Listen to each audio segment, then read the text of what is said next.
Okay everybody, this is mooneydashcam. Tonight we are in Canarsie, Brooklyn.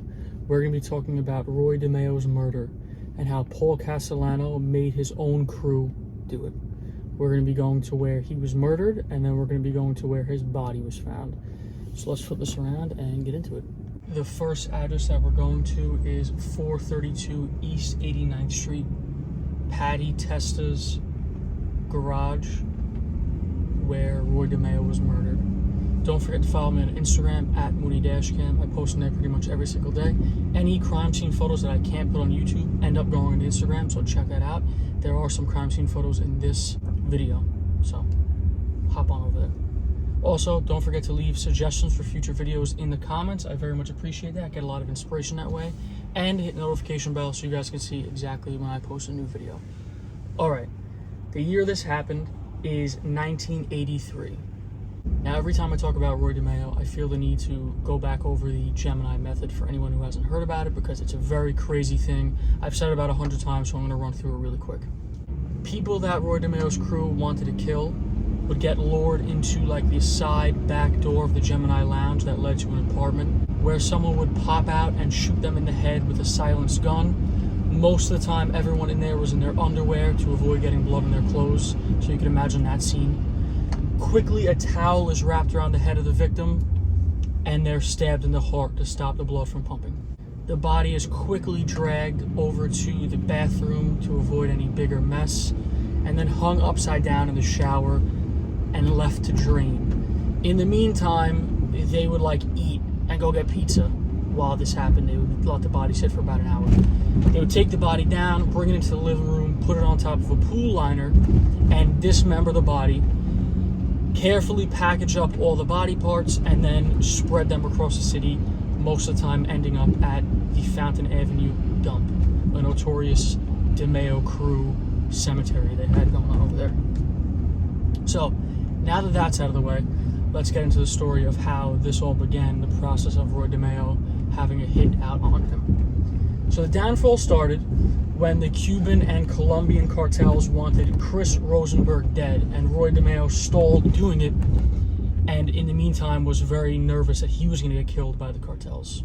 So he's super paranoid. He has pressure from the cartels coming after him. He has pressure from the mafia coming after him, because there's a potential to start a mob war when this goes down. And the cartels want Chris Rosenberg to have a publicized murder so they could see it in the newspaper, so they could confirm that he's dead. While this is going on, Roy DeMeo is held up inside of his house, extra paranoid. He sees somebody parked outside of his house with a darker complexion. He immediately assumes that it's a Cuban or Colombian assassin, so he goes outside with his cousin Dracula, who actually lived in that apartment that they would kill all the people in, and chase the guy. Hop in the car, the kid speeds away. They get in a 7-mile chase, they catch up to him, and they kill the kid. The next day, they find out he's 19 years old and a college student. He was only outside of Roy DeMeo's Massapequa house because he was selling vacuums to pay his way through college, to help his parents pay the way through college. So that's a terrible story. That happened in 1979, April 19th. That's the famous house. I've been in a bunch of videos. I'm going to link a video that I have all about that incident in the description, and then I have another video just going around Roy DeMeo's neighborhood. I'll link that also. That is the house where the famous video of Roy DeMeo in the backyard is. I'll put that up right now. Will you stop with that camera, Freddie? Look at this guy's nuts. Mary wants some chicken. Come on, Freddie, will you stop? I'm going to shoot you. Did you meet my friend Ben? He's one of the Dover brothers. Ben Dover? Dover. The agent, I think I had the machine on all the while. Really?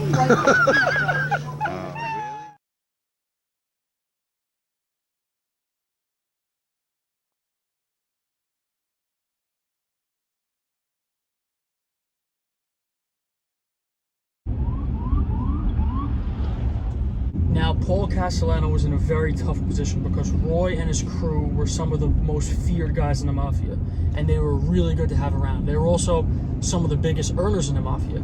They had a giant car theft ring, they sold drugs, they did murders, and they kept anyone that wanted to do anything against the Gambinos a little bit at bay, because, oh my god, they might sick crazy Roy DeMeo after you. So they were an asset to the Gambino family. Some people say that if Roy DeMeo was kept alive, that Paul Castellano never would have been killed because John Gotti would have feared the repercussions from Roy DeMeo. But obviously, we'll never know if that's true. All the while, as they were a good asset to have, they were also crazy. They pulled off a lot of unsanctioned hits. They were dealing drugs, which was very against Paul Castellano's rule.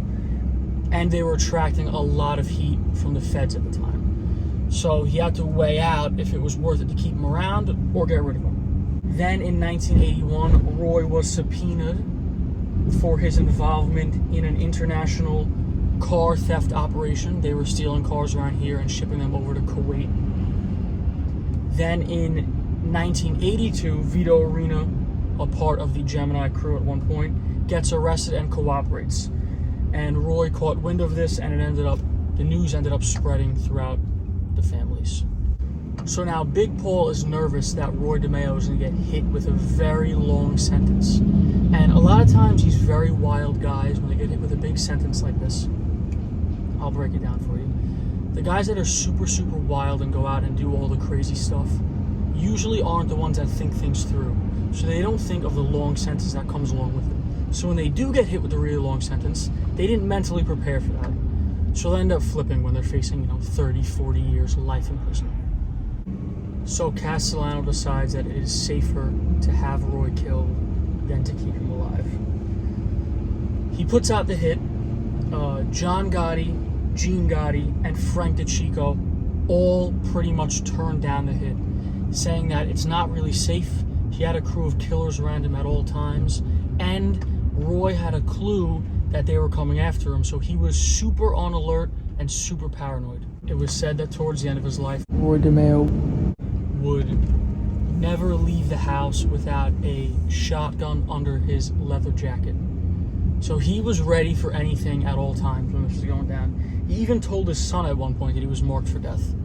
So he was ready for this. And I guess John Gotti, Gene Gotti, and Frank DeChico knew, and they were like, it's way too dangerous. Would it be going to risk dying ourselves to do this? He even considered at one point faking his death. He was going to have his son shoot him and then go lay low and hide.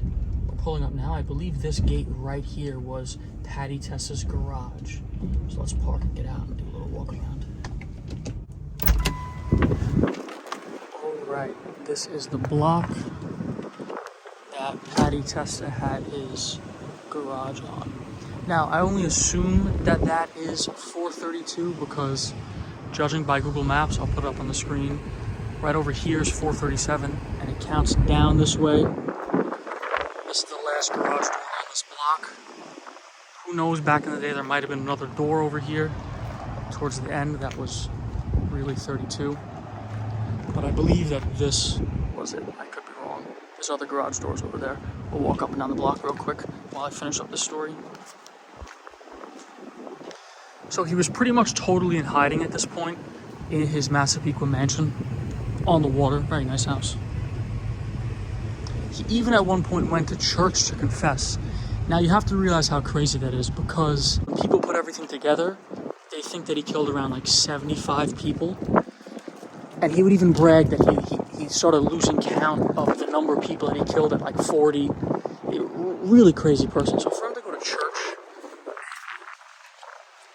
even consider that. So on January 10th, 1983, Roy DeMeo shows up to a meeting with his crew at Patty Testa's garage. The people over there are Anthony Center, Patty Testa, and Joseph Testa, and Nino Gadget. But some people say Nino Gadget wasn't there. That's the information I have. The murder was supposed to be public and known, so the message was sent across. That is what Paul Castellano wanted. So the crew knew exactly what they had to do. Roy DeMeo comes in. He gets all comfortable. He's in his leather jacket, of course. I don't know if he had a shotgun on him. I don't think that he did. But who knows? Maybe he felt comfortable enough with his crew that he didn't bring it. Starts to relax, and then they open fire on him, shooting him 4 times. And I believe they shoot him from in front of him, but because when they find his body later on, there were bullet holes in his hands, like there were defensive wounds, like he knew the shots were coming. Like he put his hands up to defend himself, which obviously he's not going to do anything against a bullet, but I think it was just a reaction in the moment. So he gets hit twice in the head, once in the chest, and once in the back. Then they take off his leather jacket and they wrap it around his head. Does that sound familiar at all?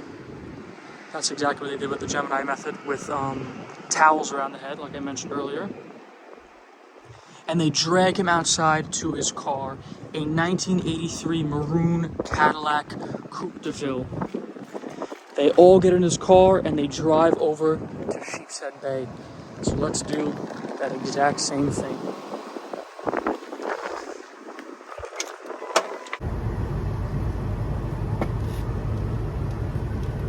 What are you looking at?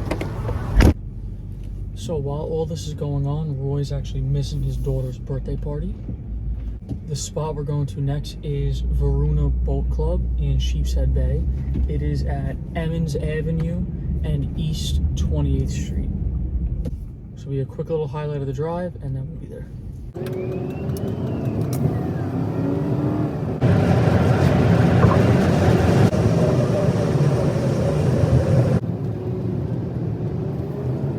So we just turned on to Emmons Avenue. Pulling up here in a second. That's the famous Roll and Roaster on the right. Check that place out if you don't know about it already. Fun place. Okay, now this is East 28th Street. Let's see where I can park. Oh, look at that. Look at the perfect parking spot for me.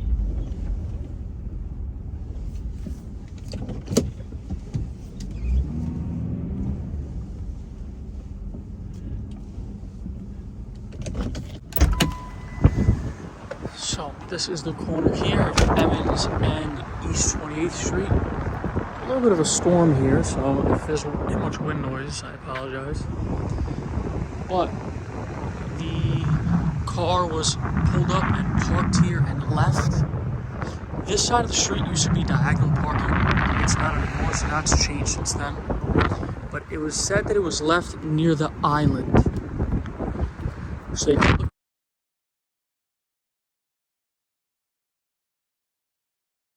restaurant over there. I almost forgot. Say hi to the truck. So yeah, his Cadillac was parked somewhere over here. He's inside the trunk. It's left there. It's largely unnoticed. Besides an NYPD detective that notices the car and just takes note of it. Goes by again, sees it there again, runs the plate. The plate comes back, nothing special. He thinks, what's the difference? Eventually, he runs the VIN number, gives it to some guys in auto line, and it comes back as Roy DeMeo's wife's car. So after 10 days of it sitting there, it's January 20th now, he gets the car towed by NYPD, and it gets towed over to a NYPD tow lot. And then once it's in there, he gets all the correct warrants and permission to search inside the car. And they open up the trunk and they find Roy DeMeo's body under a chandelier. Now the chandelier was in his trunk because he was getting it fixed. It was the chandelier that was inside his Massapequa home. And he never got around to it because he was so paranoid about getting killed. And then he ends up under it in the car. I'll put up the picture. I'll heavily blur it, even though it's not really that graphic. I don't want to take a chance with YouTube and shoot over to my Instagram to find the original picture, which many of you might already have seen. Now, there was nothing too special inside the car. There was a blood stain on the back seat. Maybe one of the guys got some of Roy's blood on him and then sat in the back seat and got it there because Roy never went inside the car after he was killed. He was put right inside the trunk. On the floor of the back seat, there was a newspaper and a hunting knife, so he traveled with a hunting knife. And there was also a tape recorder and a microphone inside the car. Apparently, towards the end, he was so paranoid, he was recording conversations for his own protection.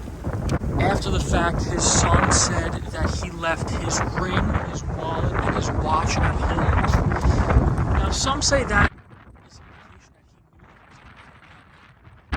so paranoid that he would not go somewhere to a meeting thinking or knowing he was getting killed. I just don't see him doing that, considering how crazy and paranoid he was about getting killed.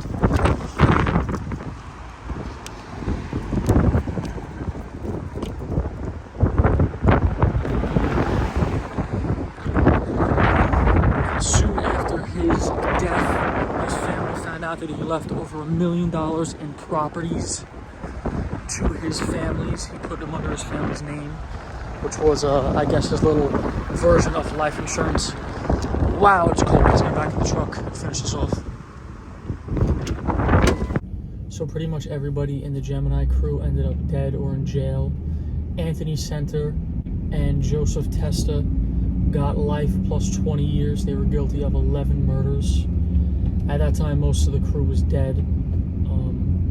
Vito Arena was in prison. He already cooperated. Paul Castellano got indicted on ordering the hit of Roy DeMeo, but he was killed before he even went to trial, so nothing really came of that. And that's pretty much everything I have to tell you about this crazy murder of Roy DeMeo. Kind of getting a taste of his own medicine, what he's done to... There's some reports that say there's 200 murders. There's nothing really to back that up, but there's a solid 60 to 75 murders that people have confirmed that he's done. So it's a guy like this getting a taste of his own medicine in the end. Hope you guys enjoyed, and I'll see you in the next one.